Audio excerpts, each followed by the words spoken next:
So this is my first talk that I've given to people, like this many people before. So you guys can make fun of me, it's okay. It's my first time. I'll try my best.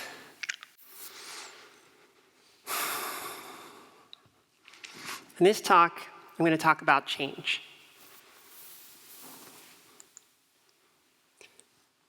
So this is an interesting word, and I found out more about it when I was talking to Koen.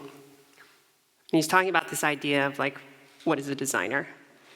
Well, the Dutch word for designer is vormgever, which I think is really interesting because it speaks about this idea of what a designer does. We give form to something. And when you think about the design process, we're going through all these different stages. And when you look back at it, the answer may seem obvious, but the work that you're doing is less obvious. And the form that you're working with is perhaps less tangible. So this is the main thing that I want to talk about. And this is a framework for thinking about how we perceive everything. With the mental model talk that we had earlier, you could think of this as a mental model for all mental models and how we perceive mental models themselves. And what I mean here is we work from some kind of formless state into creating some kind of form. And the most important part that I want to talk about is how we perceive ourselves as a form. Having a form is really important because it allows us to interact with the world and think about who we are and how we want to be. And if I go back, they told me never to go back, but I'm going back. If we're going back here, we move through this process of some formless state. Let's say that you're born, and you have a lot less form of who you think you are and who you are. And as you progress through life, you gather more and more forms, ideas, thoughts, opinions, perceptions. And so you continually craft yourself into some other form. And every now and then, we may go back up and go back towards the formless and start to understand more about who we are fundamentally. So I want to introduce this concept of thinking ourselves as a form and moving through this process of the formless to the form and then back up to the formless. You only lose what you cling to. This here is talking about our perception of form, that we think it exists, and therefore holding it and thinking that it exists means that we can lose it. So if we also open our perception to the idea that the thing that we think we're holding isn't actually there, or that we don't need to hold on to it, then we can no longer lose the thing that we're holding on to. And you get a lot of references to this in a lot of traditions like Buddhism, where we talk about nothingness or non-being or non-action. So this ideas or strong opinions loosely held. You hear a lot about this in startup world. It's have an opinion, but be able to let go of it. So I'm saying the same thing. Have a self, but be able to let go of it. And this is a fundamental practice that will help you move through the hardest times in your change. You ever notice that when someone's in an argument, they're just holding on so tightly to something? They're not willing to let it go. And you look like a fool when you're holding on to this thing, but you feel like you need to. Be willing to unhold that perception of yourself, of your world, of your reality. So I'm going to talk about an edge case study, and I think this is important because you can learn a lot from edge cases. My edge case is my own life, my story. So this was me 10 years ago. That's me DJing my party, which is called Danceism, and that's me in the green shirt with all those people, and I'm feeling super ecstatic because there's so many people to dance with. And you can see there's a lot of color here. If anyone knows me nowadays, I just always wear black. And so this lifestyle is important to highlight because I had crafted and created a brand around myself. I had become like this party, like DJ persona. And when you interact with so many people and you create this like image of yourself, it's hard not to buy into that and believe that that is a part of who you are. And so I did music for like 8 years, and I thought it was the thing I was going to keep doing over and over and over again, and that I was just going to keep growing into like this bigger DJ. But then I realized it wasn't for me. And so confronting that truth and realizing all of the time that I invested in like this path that I thought was going to be really, really forced me to look at myself and to unhold that position that I was holding. And that was a struggle, but it was a process. So the next thing that I tried was moving into design. And over there, that's me talking at a framer meetup in San Francisco. And like being a designer was a whole new thing for me. Like I was used to the party world and going out and dancing and everyone having a really good time. And now everyone's crowded around laptops and having a really good time. But I think this was a different kind of process for me in terms of how I thought of myself and what form I was taking. Moving out of like music and into design, it was sort of like, okay, like I'm a designer. This is what I do, I'm a designer. And I thought that if I kept saying that and I kept doing that, that eventually I would become a designer. And I moved through that and kept saying that to myself. But the problem that I wasn't really realizing at the time is I was starting to develop like a really strong imposter syndrome. And the imposter syndrome is really interesting because even if you're doing the thing that you are doing, you can sometimes believe that you're not actually doing it, that you're kind of pretending to do it. And that was the fundamental story that I was listening to, that I had faked it until I made it, and therefore that faking allowed all this negative self-talk to keep spinning up, like you're not a real designer, you're not really doing your thing.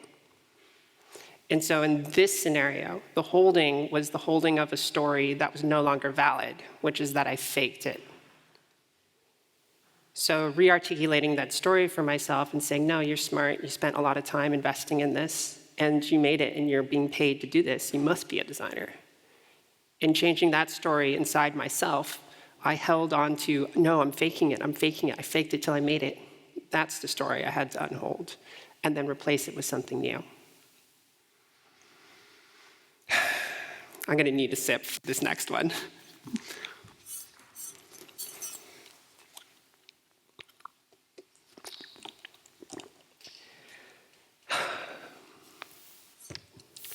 So about 2-3 years ago, I was faced with another crisis, but this one was not in a business context. This one was in a personal relationship context. And the TLDR of it was it forced me to focus on myself and ask myself very deep questions about who I thought I was and what form I was taking. And the form that I was questioning about was my gender.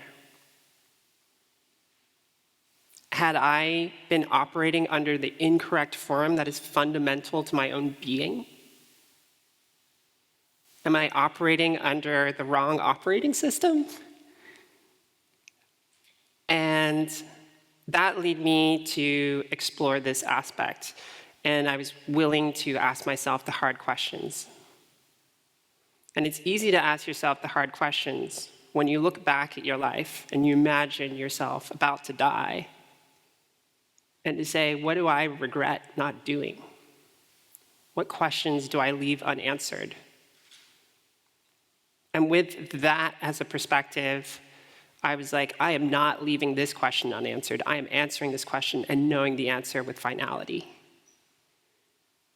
So I went out with some friends one night, and I had a wig on. It was long, dark brown hair, and I was in my dancing clothes. And if you follow me on Instagram, it's the same kind of dancing clothes I wear today.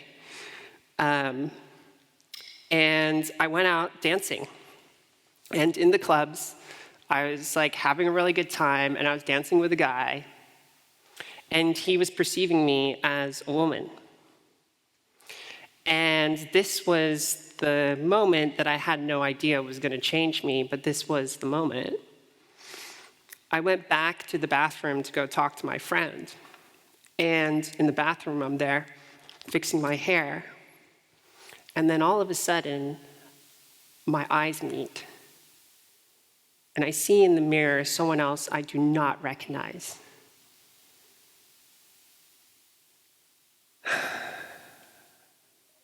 I see her for the very first time.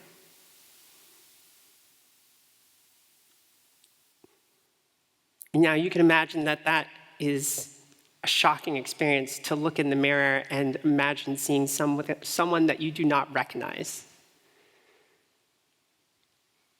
And in that moment, I did not recognize the self that I had thought I was, that I had been holding on to this form, and that there was a new one presented to me.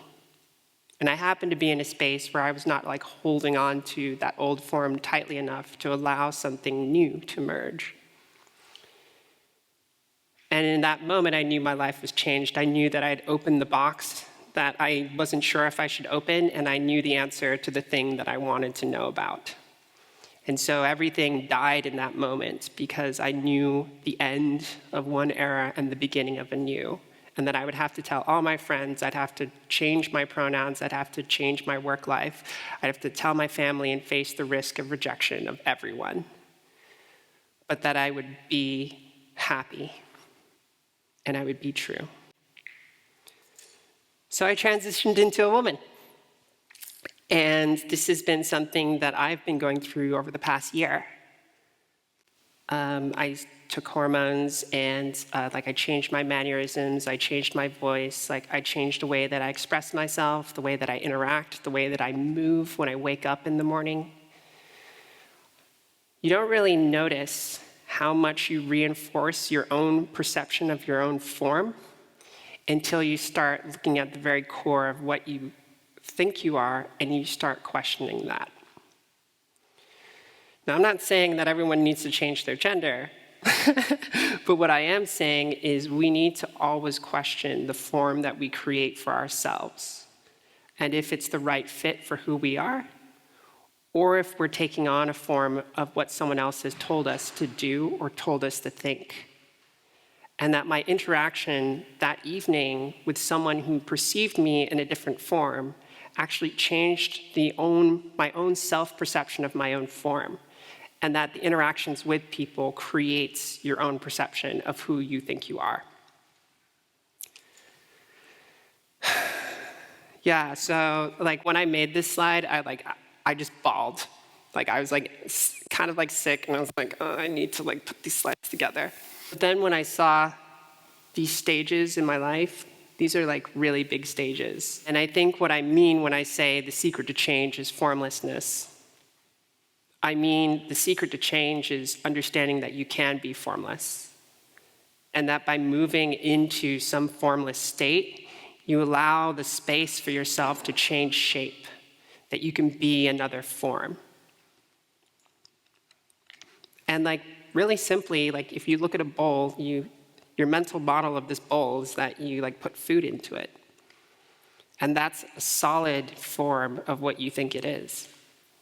But if you allow yourself to loosen your perception of what you think it is, it becomes a cup, it becomes a shield, it becomes a hat.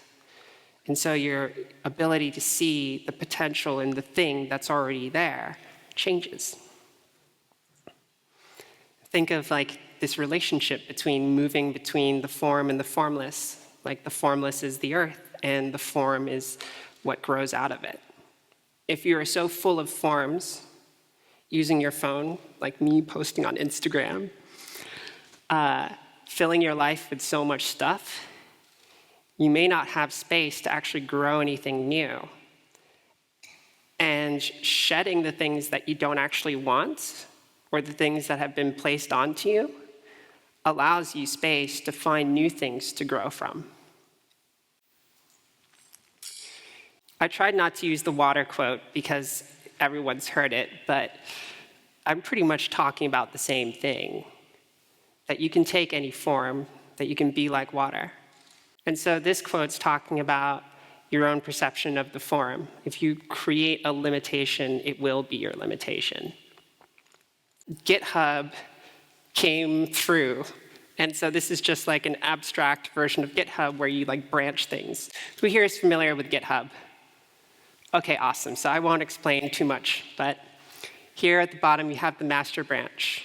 And this master branch is you on a day-to-day life, you on a day-to-day schedule. And when you do things that allow you to reach some alternative state of mind, a less formed way of your usual self, like coming out to this conference or going on a walk or taking a moment or taking some hallucinogens or like having a beer or just talking with someone, you're forking yourself in a way. And there's an element of you that is not the same as usual. And so the further away that you move from your usual self, and then the better that you move towards integration, the way that you bring yourself back, and the more effort you put into that, the more change you're going to experience. And so the movement is sort of like unholding your own perception of yourself and seeing what else is out there. When we are no longer able to change a situation, we are challenged to change ourselves. And so like the story that I illustrated earlier, where I was faced with some crisis and that I created some change, this is the best time to like learn and practice how to unhold yourself. You have life as usual, you encounter some kind of crisis, and you can end up butting your head against this crisis and trying to solve it the same way that you've always solved it. But that may take more energy, more effort, and you may learn a lot less. And so the lesson that I'm sharing here with you is the ability to unhold yourself and to perhaps move around that and find a new path. So that's what I've learned in about the 10 years of exploring that, and I want to share that with you. And the last thing I want to do is share a meditation, a practice of unholding yourself. Can you guys do that with me? I didn't hear you. Can you do that with me? Okay, awesome. So I'd like you to close your eyes for a second. And I'd like you to hold out your left hand. Okay. Now imagine that you are holding yourself in your left hand, okay? So you kind of have this open palm with it. And what I'm going to teach you now is I'm going to teach you how to hold on to it, which is something that we naturally do. So imagine yourself here holding in your hand whatever form you want to take. If it's a shape or if it's yourself, that's fine. And I want you to squeeze onto that just a little tighter.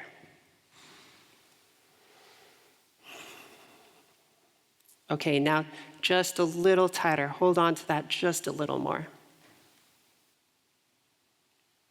Okay, now I want you to squeeze really tightly. Really, really, really tightly.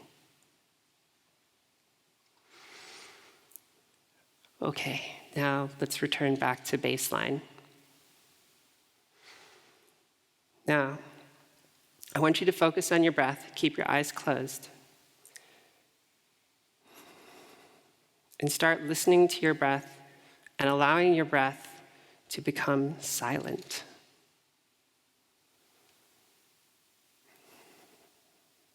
Allow that stillness to happen so that you can no longer hear your own breath.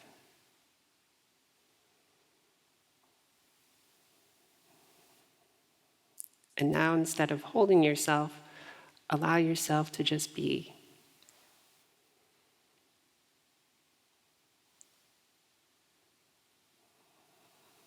Just supporting the self that is just being there in whatever form it wants to take.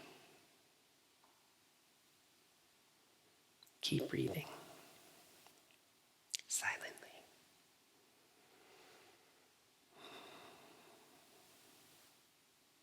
Okay, we're going to hold back onto our form, and we're going to open our eyes.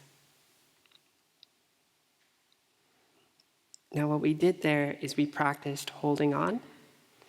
And by practicing holding on, we also know how to unhold, to not hold on. And when you're faced with something where you need to change, or you're unwilling to change, and you can see that you're holding on, this visualization and your control of your breath can allow you to let go and to unhold what you think is there. You're not going to lose yourself in doing this. It's just going to change form. And that's what I want to give to you, is the ability to change form in whatever form you need to be. And that's the best form that can meet any opportunity and anything that you need to do at any time. Thank you.